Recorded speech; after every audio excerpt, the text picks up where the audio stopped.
Yeah, so over the course of the time I spent working on Ethereum, I've seen many forks, and they're quite different, all of them, but they share one common, at least two common problems. They are always delayed, and they're always painful. And so this presentation, this talk is about a reflection on how we could improve things. So let's begin with the plan. This is the straw map, what's called the straw map, the strawman roadmap. It has been published in January 26th, so not so long ago, by the EF research team. And, well, it's been presented by Perry earlier today. The first remark is that clearly there's a lot of things on this. You can also see, like, you have the link if you want to go read the little boxes. There's a lot of very ambitious things on the far right of things, and on the left, which is like today, you have things that are a lot more conservative, a lot less ambitious, and yeah, like we have a five-year timeline. I don't know if you know this. This is currently a bear market. So do we have 5 years? Maybe, hopefully. And then there's another problem, which is that if you look at the boxes on the right, some of them contain the word endgame. Now, it sounds like there's a plan it's well understood, but then if that was the case, why don't we actually write what the plan is? So it's more like a hand-wavy thing, meaning we are actually committing to do things we don't fully understand, and whatever we do today is in provision of this stuff that we're not sure we're going to ship eventually. Let's take a step back. Not so long ago, less than 3 years ago, and at the end of 2023, there was a plan like this. There was a roadmap published by Vitalik. Same thing. Lots of very detailed short-term things, a lot of fuzzy long-term things, a lot of things. And less than 3 years later, this is, time for some, like, looking back on what has been achieved. And, some things have been achieved, no doubt about this. There's a lot of check boxes. So things have been done, especially in the surge section of things, which is about shipping like native, not native rollups, just a rollup-centric roadmap. So core devs have been busy. There's no question. They have achieved things. But then you see there's also a lot of red crosses. And those red crosses are either things that we decided not to do after all, or things we also decided not to do after all, but we worked a lot on it before deciding this. So it's a lot of wasted effort. And then I have a little clock emoji to say, well, this thing is still technically on the roadmap today. It's on a straw map. However, there's no date for it to be shipped to even begin working on it. Some of it is being worked on, but we don't have a delivery date, so potentially it could end up being a red cross. Then there's the thinking emoji. This one is, I don't know what happened to this. I haven't heard of it since for the last 2 years. And everything else is currently being worked on, and it will probably be shipped, so there's not much of it left. Did we learn from this? Well, if you go to forecast, which Mario was talking about earlier today, you can see the list of EIPs that have been proposed for the next fork, which is called Glamsterdam. There's 10 EIPs that are currently scheduled for inclusion, meaning we think they're going to be shipped. We are working on them. We're testing them. So they're the priority, if you will. There's the stuff we actually try to ship. Then there's the things considered for inclusion. We want to do it, but they're not a priority. So it might land, it might not. So this is the prime spot for working on something that will be thrown in the garbage. And then you have, those were 14 EIPs. Now you have the further down. They're not displayed on the thing, but there's okay. There was one that was still proposed, so this one we haven't really thought about. We don't know where to put it. And then there's the 32 declined for inclusion, meaning people have been proposing AIPs. We had to debate them. We had to assess them. We had to reject them. Mind you, the process is more of an art than a science. A lot of it is very arbitrary. A lot of it is feeling based, and some things get dropped sometimes very late in the process. If you think of EOF, and there's no accountability, like there's no learning from that process, in my view, at least not enough. And one last point I wanted to make on this slide is that the testing is incompressible. No matter how hard an EIP is, testing it, like you have to test it, and testing takes time. So it's like we're DDoSing the testers, and that's a very bad thing.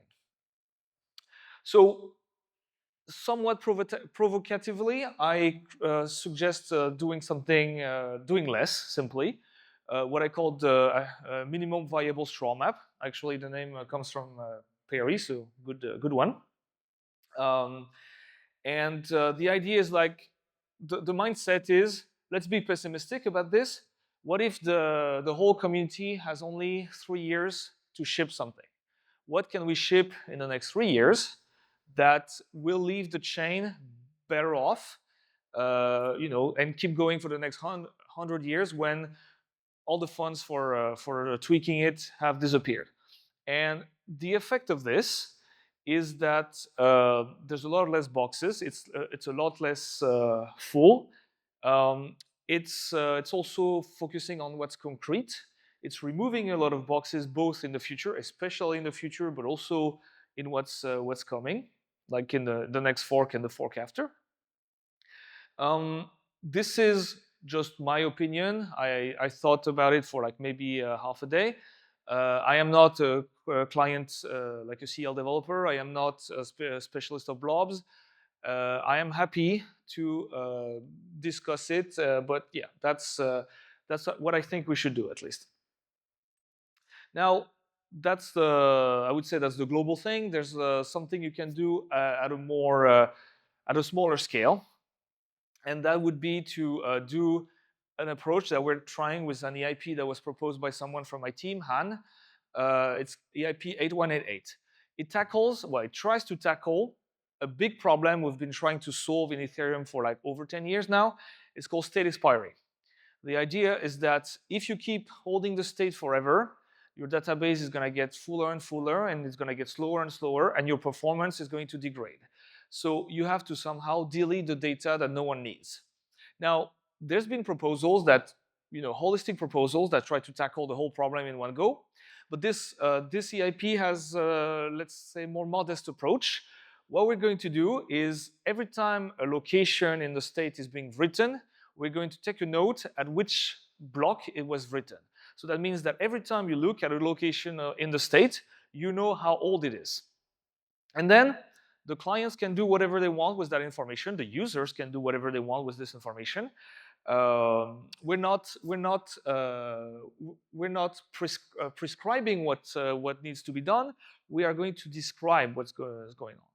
And then, well, it has many advantages. One of them is that the EIP itself is very easy to implement. We write things to the state. We know how to write things to the Ethereum state. So what's another 4 bytes to store the block number? When this is done, people will start experimenting. Clients will start experimenting. I have described one idea that we are working on in my team currently. Erigan has done some similar work.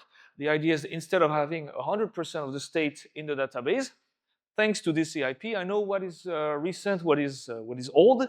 So I'm going to take the 80% of the state that no one ever uses actually, move it to a flat file, just a regular file. It's never changing, so we don't need the DB feature. We just need to keep the data. And reading a file is a lot faster than reading a database. And for everything that is actively being used and read and written to, we still use the database, but the database is smaller, so it's a lot faster. And then, and that's the beauty of it, people are going to experiment. We're going to see what works, what doesn't, and what works will be copied, and it will become the de facto standard. And only then we're going to go with a state expiry EIP. Might be next year, might be 10 years from now, doesn't really matter. When this happens, basically the good solution will filter itself. And then when it's time to come up with an EIP, the testing will already have been done, or at least most of the testing will already have been done. The code will already have been written. We will know where we're shipping. Now, okay, that's cool. But what about things like the merge or even EIP 4844? How do we ship that? I would argue so. Following the EIP 8188 method can still apply. You can decide to only ship tiny bits of it in the protocol, and let people organize around it, like decide what is the best method. So the method still works. The other, the next idea is to say we're not gonna do most of it. Like we have to accept, we have to choose, and we have to choose because we have to understand. And I'm not dunking on any of the EIPs that were listed that are listed here. They were useful in their time. EIP 4844 definitely served its purpose. The gas repricings we did were useful, but the thing is, we're changing the gas again. EIP 4844 is not quantum secure, so we will have to change it at some point. A lot of precompiles. Whoops, what's going on here? A lot of the precompiles that were added are useless today. So we added them, and we found out we were not needing them after all. I think this is a sign that we're shipping too fast, and we're shipping things that are not really considered for the long run. I don't know why this thing keeps changing by itself, but yeah, okay. The idea is that maybe we should have less forks and have them ship faster. Okay.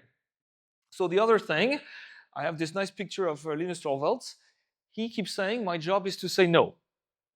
And I think we could do it more tactfully, especially since doing it this way is actually not the best way to do it. If anybody here has looked at the Linux kernel, there's a lot of useless stuff in there. So it's not working. Sorry, I don't know why this thing keeps changing. Is it the clicker that's trying to? Okay, I don't know.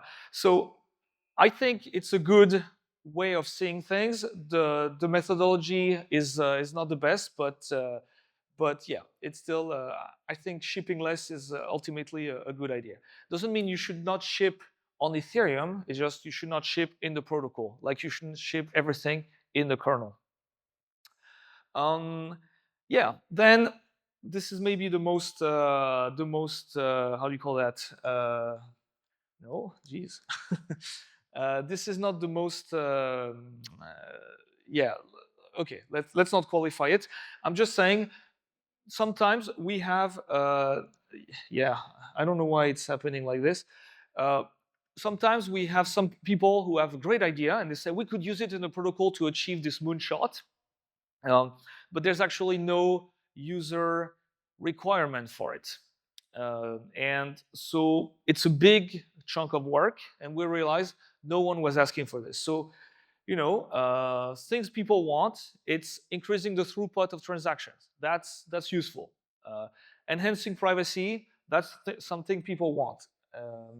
But for example, altering the state tree or forcing ZKVMs inside block production, well, I'm not saying it's not a bad idea per se, but this is not something that people actually want. It's a means to an end, so we should keep the end in sight instead of the means. And then, yeah, okay, I'm going to progress because I'm running out of time. The last idea I could come up with actually use the L2s for what they were intended to when they designed the L2-centric roadmap, the roll-up-centric roadmap. It's using L2s to experiment things because shipping on L1 is actually a lot slower than shipping on L2. So maybe do this first. And I had this poorly thought out idea that we could, and Jesus, I had this poorly thought out idea that we could maybe create a like experimental L2 where you would ship all your EIPs and make the gas super cheap to motivate people to join. You know, you pay no gas, you take the risk of losing everything because there was a bug in your EIP. But if you're an instant trader, that might be interesting. And then there's Holger who created this effort that I just learned about like a few days ago. Feel your protocol, same kind of idea. So have a look at it if you have a moment. You know, if we ship less forks, what would core devs do? Well, they would still be doing something. There's a lot to fix in the clients themselves. The time that is spent shipping a fork is not spent actually working and improving the clients. So we would have a lot more time to do this. And I'm finally at the last slide, so hopefully it's not going to go any further. But yeah, I'm just leaving this thought. We're building Ethereum for the next 100 years. So only focusing on shipping the next 6 months is might not be the wisest thing to do. At least in a world where everybody speaks about accelerationism, maybe taking a step back might be the wiser thing to do. And that's all for me. Thank you.